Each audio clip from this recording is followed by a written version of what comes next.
بسم اللہ الرحمن الرحیم، السلام علیکم۔ 9 مئی کے مقدمات کے حوالے سے ایک بڑی پیش رفت ہوئی ہے۔ اعجاز چودھری صاحب کی سزا معطلی کی درخواست پر فیصلہ محفوظ کیا گیا ہے۔ اس کے علاوہ باقی 3 مقدمات کے حوالے سے بھی کل کے لیے دلائل طلب کر لیے گئے ہیں۔ صرف یہی نہیں ہے، ان کے ساتھ ساتھ ڈاکٹر یاسمین راشد صاحبہ کی سزا معطلی کی درخواستوں پر بھی کل دلائل طلب کر لیے گئے ہیں۔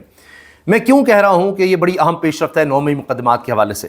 دیکھیے، یہ لوگ ہیں کوٹ لکھپت کے اسیر اور ہائی کورٹ میں ان کے مقدمات چل رہے ہیں۔ اعجاز چودھری ہوں، ڈاکٹر یاسمین راشد صاحبہ ہوں، ان کے علاوہ سابق گورنر عمر سرفراز چیمہ، میاں محمود رشید صاحب اور شاہ محمد قریشی صاحب، تو یہ سینئر لوگ ہیں۔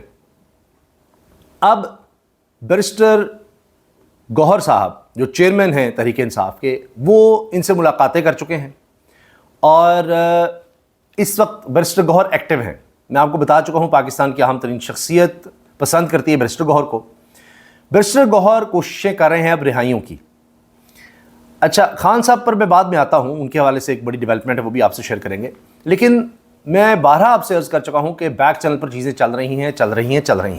اب اس میں جو سب سے بڑا اشارہ ہوگا وہ یہ کہ کوٹ لکھپت کے یہ اسیران یا تو ان کی رہائی ہو یا خان صاحب کی اہلیہ بشرا بی بی کی رہائی۔ خان صاحب کی رہائی بعد کی بات ہے، پہلے آغاز جو بھی ہونا ہے، جس طرح کانفیڈنس بلڈنگ میئرز ہیں، جو بھی چیزیں طے پاتی ہیں، اس میں بڑی ڈیولپمنٹ ان کی رہائی کی ہوگی۔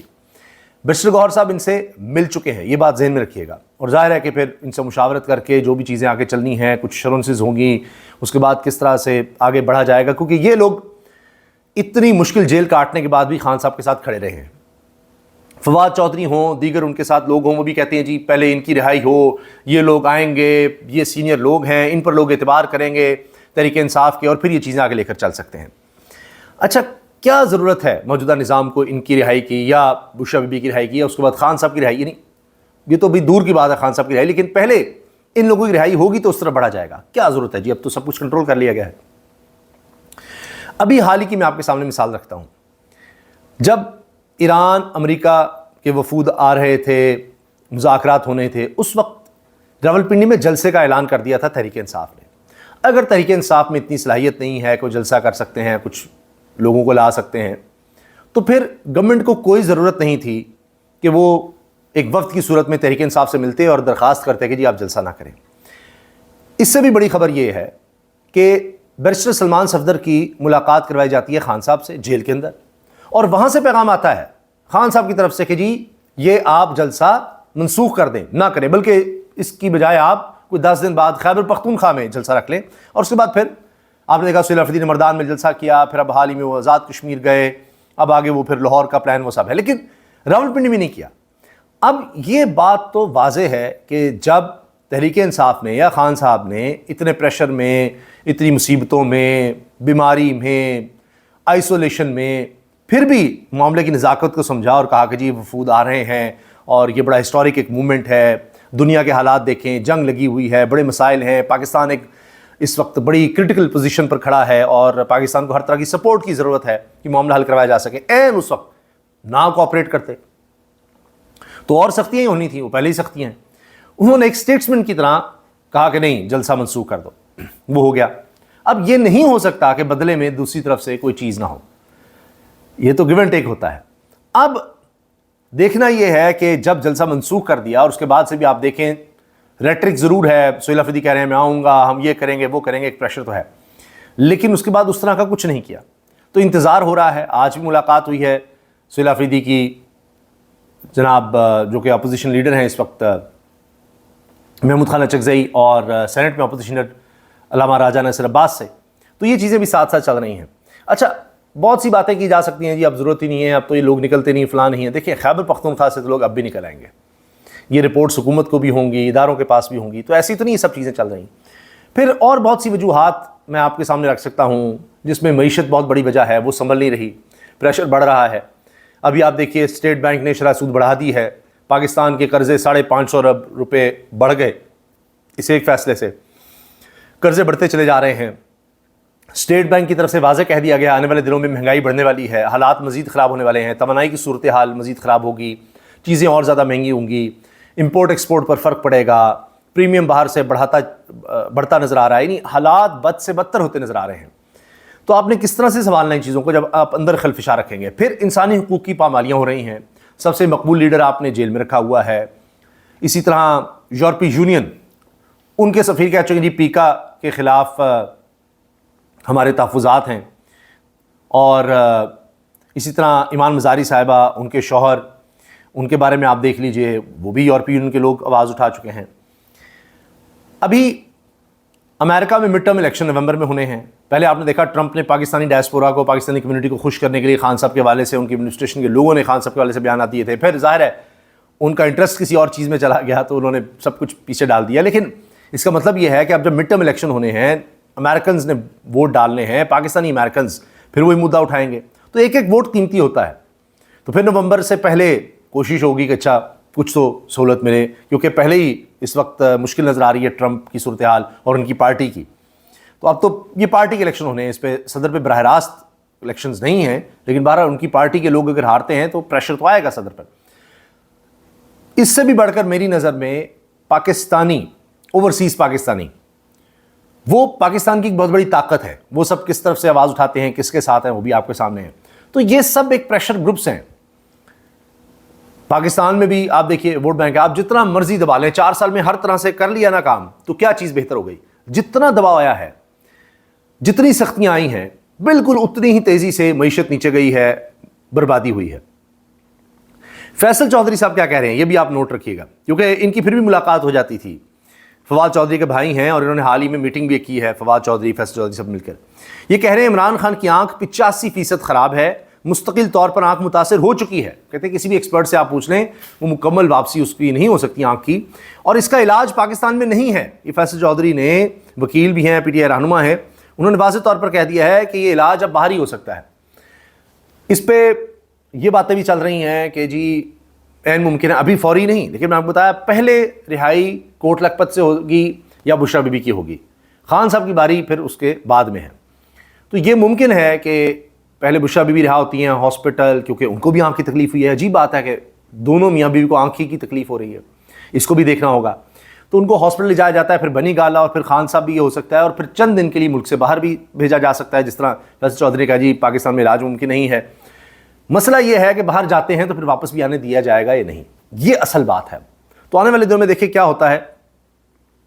مگر ابھی جس طرح میں نے باہر جانے آنے کی بات کی, اس میں ایک عجیب و غریب 66 سیکنڈ کا ریکارڈ قائم کیا ہے ہماری آئینی عدالت نے. کون کہتا ہے کہ آئینی عدالت سے انصاف نہیں ملتا؟ دیکھیے حکومت ہو تو بغیر کچھ کہے انصاف مل جاتا ہے. شہریوں کے نام پاسپورٹ کنٹرول لسٹ میں ڈالنے اور پاسپورٹ ان ایکٹیو کرنے کے کل عدم شدہ رولز 66 سیکنڈز کی سماعت کے بعد بحال کر دیے گئے. ایڈیشنل اٹارنی جنرل کو ہائی کورٹ کا فیصلہ معطل کرانے کے لیے قانونی دلائل بھی نہیں دینے پڑے. یہ ذوالقرنین اقبال, یہ سابق صدر ہیں پریس ایسوسی ایشن آف سپریم کورٹ کے, اور انہوں نے یہ آئی وٹنس اکاؤنٹ مجھے بتایا, میری فون پہ سے بات بھی کہتے تقریباً میں نے نوٹ کیا 66 سیکنڈ, 66 سیکنڈ, 1 منٹ سے 6 سیکنڈ اوپر صرف.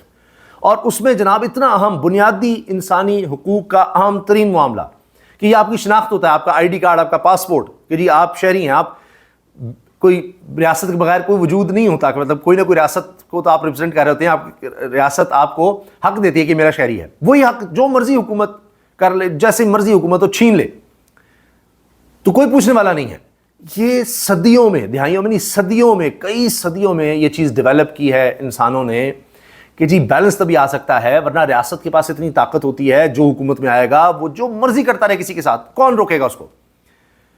اس کو عدالت روک سکتی ہے. جب عدالت ہی آئینی عدالت بنا کے اپنی مرضی کے جج لگا لیں گے تو پھر یہ ہوگا 66 سیکنڈ میں جناب پوچھا ہی نہیں کہ ہائی کورٹ نے اتنے دلائل سنے ہوں گے کس وجہ سے یہ پاسپورٹ کا انہوں نے کہا کہ ایسی حکومت اپنی مرضی سے چاہے جس کا چاہے پاسپورٹ چھین لے, جس کا چاہے ایگزٹ کنٹرول میں ڈال دے, یہ جائے گا ملک سے, یہ نہیں جا سکتا, یہ آ سکتا ہے, نہیں آ سکتا, یہ پاکستانی شہری ہے نہیں ہے, یہ حکومت خود سے فیصلہ کر دے جیسے مرضی, کوئی پوچھنے والا ہی نہیں ہے. کیسے ہو سکتا ہے؟ تو آئینی عدالت نے 66 سیکنڈ میں یہ کر دیا. اب حکومت جس کا مرضی پاسپورٹ بلاک کرے, جو مرضی کر لے, کوئی پوچھنے والا ہی نہیں ہے. اس سے کبھی ریاست مضبوط نہیں ہوتی, بیلنس نہیں آ سکتا, کیونکہ حکومت کے پاس ہی سارے اختیارات آ گئے, اور کوئی اس کو اگر روک سکتا ہے, کون روک سکتا ہے؟ ریاست کے پاس پولیس بھی ہے, سارے ادارے حکومت کے پاس ہیں, ان کو کنٹرول کر رہی ہے, ریاست کو چلا رہی ہے. تو بیلنس تو آ ہی نہیں سکتا پھر اب, کون لائے گا بیلنس؟ پارلیمنٹ بھی 2 اکثریت لے لی، حکومت نہیں، یا پارلیمنٹ میں ہو سکتا ہے حکومت کو کنٹرول کرنے کے لیے وہاں آواز اٹھائی جائے، کوئی قانون ہے اس کو روکا جا سکے، کچھ کیا جا سکے، ڈیبیٹ ہو سکے، 2 اکثریت جو مرضی کرتے رہیں، اس کے بعد آئینی بینچ موجود ہے، آپ جو مرضی کرتے رہیں. تو یہ بڑا ہی خطرناک ہے. اس سے نظام اپنے آپ کو مضبوط ضرور سمجھے گا، لیکن میں نے آپ کو بتایا نا کہ اتنی ہی معیشت نیچے جا رہی ہے. یہ بالکل اس طرح کا فیصلہ ہوا ہے کہ جس طرح 300 ارب روپے فوری طور پر سپر ٹیکس، ہاں جی یہ لگا دیں آپ، یہ بھی آئینی بینچ نے ایسے ہی کر دیا تھا، اسی طرح ہی بڑی تیزی سے. یہ تو خیر ریکارڈ ہی ورلڈ ریکارڈ بن گیا نا، 66 سیکنڈ میں حکومت کو انصاف مل گیا. تو اس کے بعد سینٹیمنٹ کیا بنا انویسٹمنٹ کا؟ اسی طرح انسانی حقوق کے حوالے سے ہوگا کہ بھئی یہ وہ ملک ہے جہاں پر پاسپورٹ حکومت آپ کے خلاف آ گئی. فرض کریں جی تحریک انصاف، مثال دے رہا ہوں، تحریک انصاف گورنمنٹ آ گئی، آپ نون لیگ میں ہیں، وہ بند کر دیں گے آپ کا پاسپورٹ. اوورسیز پاکستانی کو کہا جائے گا او بھائی پاکستانی پاسپورٹ نہ ٹریول کرنا، کوئی پتہ نہیں کیا بن جائے. ٹھیک ہے، یہ جب سینٹیمنٹ یہ ذہن میں ہوگا، خوف ہوگا، تو کوئی نہیں آتا. صرف آپ نے کانفیڈنس دینا ہوتا ہے، آپ نے کرنا یا نہیں کرنا، یہ اختیار تو حکومت کے پاس آ گیا. اتنا ہی کافی ہے خوف پیدا کرنے کے لیے کہ یہاں جائیں گے سپر ٹیکس لگ جائے گا، کوئی عدالت نہیں روکے گی. کسی طرح کا بھی حکومت نے ٹیکس لگا دیا آپ پر، کچھ بھی کر دیا، کوئی عدالت بیچ میں نہیں آئے گی، کوئی پوچھنے والا نہیں ہوگا، نہیں آئے گی انویسٹمنٹ.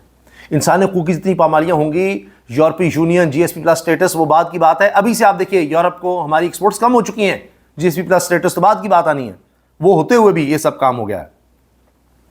تو اب آپ دیکھیں آنے والے دنوں میں بھی یہ جو شرح سود بڑی ہے، اس کے بھی اثرات آنے ہیں. اسٹیٹ بینک سمجھ رہا ہے کہ آگے معیشت کے لیے برے دن ہیں، یہ سب کچھ ہونا ہے. بہرحال صحافیوں کے لیے آج کم از کم یہ اچھا دن گزرا کہ ایک سینئر صحافی فخر الرحمان صاحب، جن کو گرفتار کیا گیا تھا وہی پیک ایکٹ کے تحت، جس پر یورپی یونین کے سفیر کہہ چکے ہیں جی ہمارے تحفظات ہیں، ان کی رہائی ہو گئی ہے، ان کو ضمانت ملی، اس کے بعد وہ رہا ہو گئے اسلام آباد سیشن کورٹ سے. تو یہ سلسلے ایک ریکارڈ بن رہے ہیں کہ پاکستان میں چل کے رہا ہے.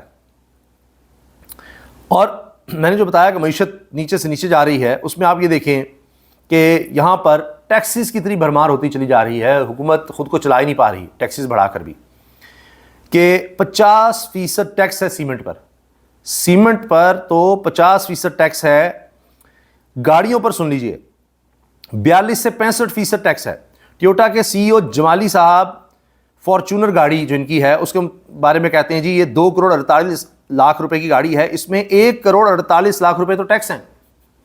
2 کروڑ 48 لاکھ میں سے 1 کروڑ 48 لاکھ ٹیکس ہے. اسی طرح پیٹرول کا حال ہے کہ 135 روپے تو ٹیکس ہی جا رہا ہے جی ملا کر ادھر ادھر سے. تو جب یہ حالات ہوں گے کہاں سے بہتری آنی ہے؟ اور خطے کے ممالک میں سب سے مہنگا پیٹرول بھی پاکستانیوں کے لیے اور سب سے کم آمدن بھی پاکستانیوں کی ہو چکی ہے. اس کا اگر ملائیں تو آپ دیکھیں کہ کس طرح کوئی بہتری لے کر آئے گا اپنی زندگی میں اپنے گھر کے لیے. تو ہم مقابلہ کیا کر سکیں گے؟ امن و امان کی صورتحال بھی سن لیجئے. سی سی ڈی کا بڑا شور سنتے ہیں. راولپنڈی میں یہ تھانہ صادق آباد کی حدود میں ڈاکوؤں نے دن دہاڑے واردات کی ہے. ایک پتلی سی گلی ہے جس میں مشکل سے گاڑی گزر سکتی ہے، نہیں آگے سے کوئی گاڑی آ جائے تو مشکل ہو جائے گا، گاڑی گزر نہیں سکتی، پھر کوئی پیچھے جانا پڑے گا، کچھ یہ کرنا پڑے گا.